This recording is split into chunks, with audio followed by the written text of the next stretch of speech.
කොහොමද කට්ටියට? ඉතින් Golang tutorial series එකේ දෙවෙනි වීඩියෝ එක තමයි මේ. ඉතින් අපි කලින් වීඩියෝ එකේදී කතා කළා ඇයි අපි Go ඉගෙන ගන්න ඕනේ. ඒ වගේම මොනවද ඒකේ තියෙන විශේෂත්වය. ඒ වගේම කොහොමද Go download කරගන්නේ? මොකද්ද අපි පාවිච්චි කරන IDE එක? ඒව download කරගන්නේ කොහොමද? ඉතින් ඒ ටික ඔක්කොම අපි කලින් වීඩියෝ එකේදී කතා කරා. ඉතින් මේ වීඩියෝ එකේ කතා කරන්න හදන්නේ අපි කොහොමද project එකක් පටන් ගන්නේ මොන වගේද Golang syntax තියෙන්නේ කියලා. හරි ඉතින් අපි කලින් වීඩියෝ එක තරහා අපි Go code ලියන්නේ VS Code පාවිච්චි කරලා කියලා. එහෙම නැත්නම් Visual Studio Code පාවිච්චි කරලා. ඉතින් දැන්ටමත් මම හිතනවා ඔයාලා Visual Studio Code එක download කරගෙන ඇති කියලා. ඉතින් එහෙම නැත්නම් ඔයාලට පුළුවන් VS Code download කරගන්න. හරි අපි මේ file save වෙන්න folder එකක් හදාගමු. මම desktop එකේ හදා ගන්නවා folder එකක්. හරි ඉතින් මම මේකට නම දාගන්නම් Go tutorial කියලා. හරි ඉතින් මම මේ විදිහට ෆයිල් එකක් හදාගත්තා. ඉතින් ඔයාලට පුළුවන් VS Code වලට යන්න. මේ විදිහට VS Code on කරගත්තට පස්සේ ඔයාලට පුළුවන් මෙතනින් ෆයිල් යන්න. ෆයිල් ගිහිල්ලා open folder කියන එක දෙන්න.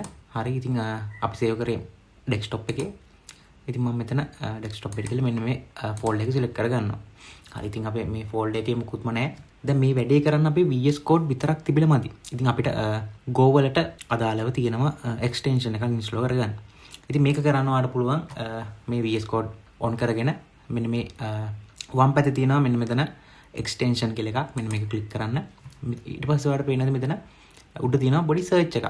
ඉතින් මෙන්න මේ search එකේ ඔයා search කරන්න Go කියලා. හරි ඊට පස්සේ උඩින් එනවා මෙන්න මේ වගේ එකක්. මේ විදිහට click කරන්න. මේ click කරාට පස්සේ ඔයාලට පේනද මෙතන තියෙනවා Go team at Google කියලා මෙන්න මේ වගේ එකක්. ඉතින් මෙන්න මෙතන තියෙන install click කරන්න. හරි ඉතින් දැන් ඒක install වෙලා ඉවරයි.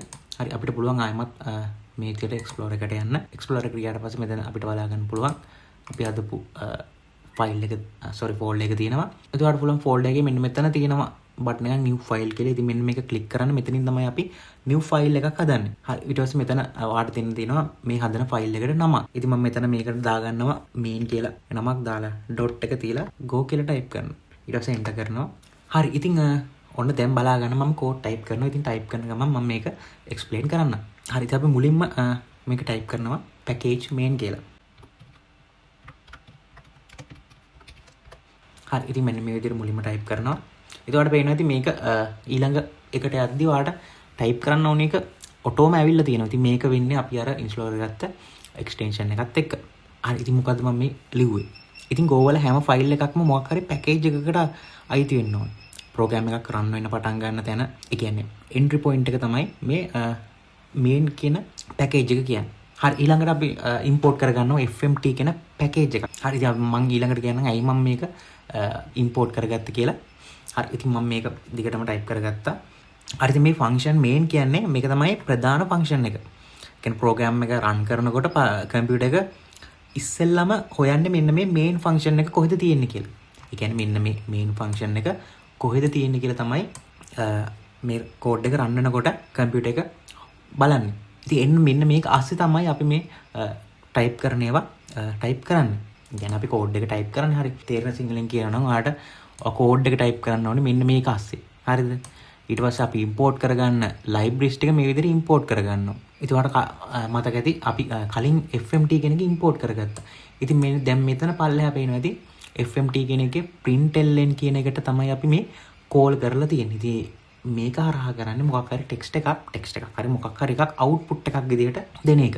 හරි. ඉතින් ඔයාලට දැන් තේරෙන්නේ නැති අපි main කියලා package එකක් හැදුවා.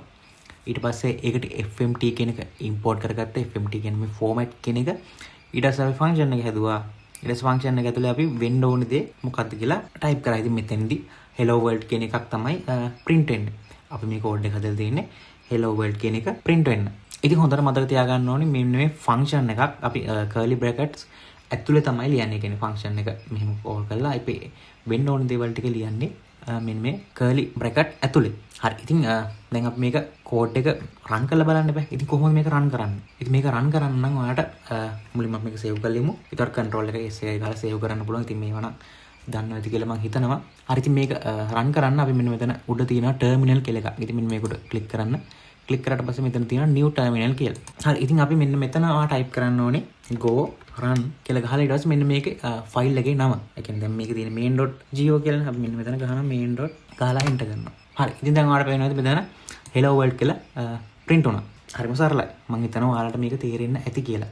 ඉතින් මම ආයෙත් කියන්නම් අපි import කරගත්ත FMT කියන ලයිබ්‍රරි එක. ඊට පස්සේ මෙන්න මේ ෆන්ක්ෂන් එක අපි ලිව්වා මේන් ෆන්ක්ෂන් එක. ඉතින් ඒක ඇතුලේ තමයි අපි මේ ලියන්න ඕන දේවල් ලියන්නේ. ඉතින් අපි ඊට පස්සේ මෙන්න මේ FMT කියන ලයිබ්‍රරි එක ඇතුලේ තියෙන println කියන එකට කතා කරලා මෙන්න මේක දුන්නා. එතකොට මෙන්න මේ එයාගේ ප්‍රෝග්‍රෑම් එකෙන් hello world කියන එක run කරා. print කරා. එතකොට මෙතන පේනවා ඉතින් hello world කියලා මේ විදිහට print ලා තියෙනවා. ඉතින් මෙතනට වෙන මොකක් හරි දුන්නොත් එහෙම අපි තව මොකක් හරි ටෙක්ස්ට් එකක් දාමු hello world කියලා ශ්‍රී ලංකා කියලා දාමු. හරි දැන් ආයෙ මම සේව් කරලා මම මෙතන ආයෙ දෙන්න. හරි ඉතින් ඔයාලට දැන් පේනවාද දැන් output එකක් විදිහට hello world ශ්‍රී ලංකා කියලා ඇවිල්ලා තියෙනවා. හරි ඉතින් මට ඕනේ මේක environment එක මොන වගේද කොහොමද මේක run කරන්නේ අන්න ඒ වගේ ටික මේක කියලා දෙන්න. මම හිතනවා මෙයාට මේ print කරගන්න එකක් තේරෙන්න ඇති කියලා. ඉතින් ඔයා මොනවා හරි මේකේ මේ setup එකේ තියෙන එකක් එම ආවනම් පහලින් comment එකක් දාන්න මම අනිවාර්යෙන් උදව් කරන්න. ඊළඟ වීඩියෝ එකේදී කතා කරමු කොහොමද Go වල data store කරලා තියාගන්නේ. ඒ කියන්නේ variable සහ data types ගැන ඊළඟ වීඩියෝ එකේදී කතා කරලා බලමු. එහෙනම් ඊළඟ වීඩියෝ එකත් එක්ක set up